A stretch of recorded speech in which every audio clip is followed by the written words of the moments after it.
dealing with all, there's a huge fracture, obviously, in our community right now. Yeah. For simplicity, I'll say there's deniers and there's believers. Right. And I don't know why we can't all just get along and both people be right. Why can't someone who denies all of this say, I can't deal with it. He's still my spiritual teacher. He brought me to the feet of the Guru. Yoga and meditation worked for me. And I'm going to leave it at that. I'm not going to call you a liar. And for the people who believe all of it, I want to hear some compassion from them and say, he did these things. He's no longer my teacher. I can't deal. Fuck him. But you get to have your experience. Just don't call me a liar. Because the same person can be different for different people. And I don't have a problem with that because we are humans and we are complicated.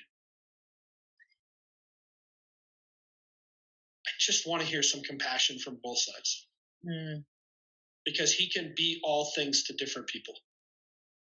I know people will say that the yoga and the meditation they did and being brought to the feet of Guru literally saved their life. And who am I to say they're wrong?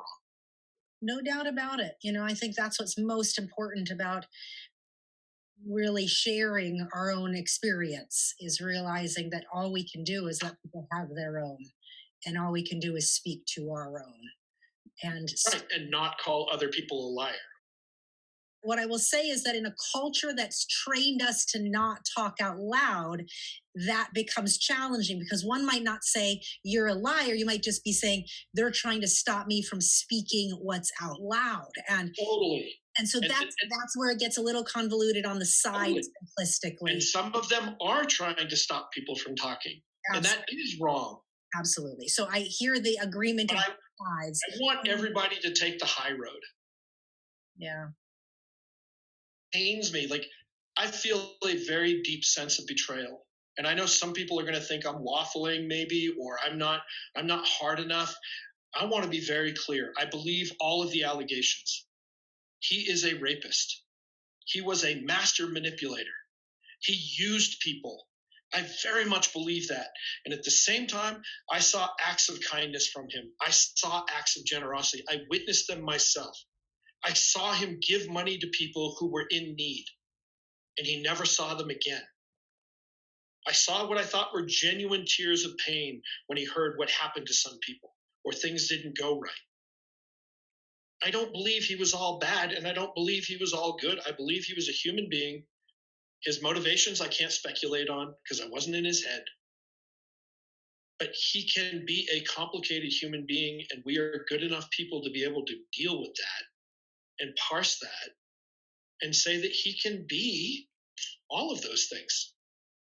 And if I want to say fuck him, which I do, my experience with him is he betrayed me. He betrayed everyone. There are so many people standing there with egg on their face that were such devoted followers of his who thought they were serving the mission. And he left them holding a paper bag full of shit that they have to explain because he is just cast out on everything he ever did. And fuck him, he's dead. I don't care. I care about all the loyal people that he left behind that are going, how do I deal with this? Right.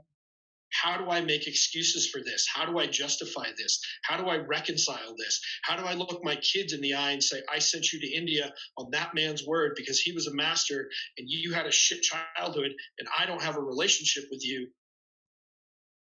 That's heavy, heavy stuff. Right. And I feel for everybody and for all of my tough exterior and all my super I'm fucking tough and all that. I feel that pain from everybody. Yeah. And the medic in me wishes I could just run around and take care of everyone and fix it. Yeah. And it's so shitty. You know? And complex. I feel that pain from so many people. Friends of 40 years don't want to talk to me because I believe this. Like, really? Our friendship means that little? I'm not going to try to convince you to believe what I believe. Why can't we still be friends? You know, he has blown up families. Relationships of how long? And at the very least, He was not honorable. How is this man that we put on a pedestal, who was supposed to be all knowing, who wanted you to marry somebody because he could see your destiny, or wanted you to do something because he could see your destiny, but couldn't see the people he put in charge for UI were going to rape, pillage, and plunder the Dharma? How do people reconcile that shit? Yeah. Like, he's left his wife and kids standing there going, our father, my husband, holy shit. Like, what a supremely selfish act. There's a life to live. There's things that need to get done. And I alluded to it earlier, but I really mean it. Everybody has to find out their way. But, there are some books that have been written by Holocaust survivors who forgave the Nazis. Yeah. Forgiving is the most powerful thing you can do, because it allows you to move on. You're not exonerating them for what they've done. You're not giving them a pass. You're doing it for you. So we found out that this guy was a fraud. My relationship with you that was just created is not a fraud.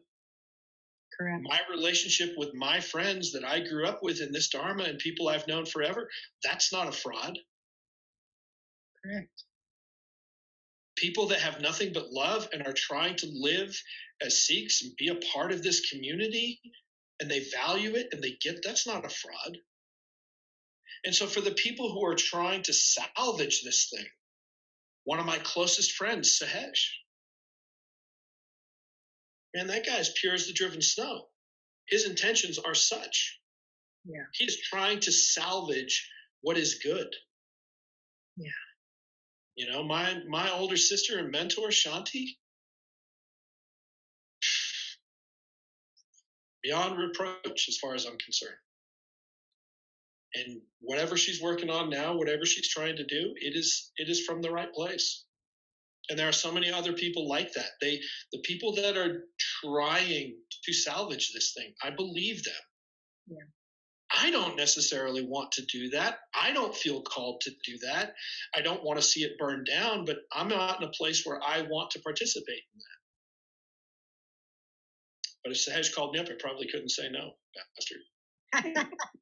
In all honesty. Can't turn a brother down. Right. If they're asking for help, I can't turn them down. I think that this is the complexity of the truth. This is the complexity of the relationships, the complexity of our community and our connection and our connectivity. I agree, and I hate to see it boiled down into these very simplistic good or bad or whatever actions that aren't even relating. It's just the worst. Life is way more complicated than that. People are way more complicated than that, and I do. And for everybody who has to walk away, I blessings. I hope they find whatever they're looking for in all sincerity. I hope they find peace and happiness, and they, that their life is fulfilled, and that they go on to do wonderful things. And that every one of our process is going to be ours, and own that. That's all we can do, is own our own process and own our own stance and anchor there.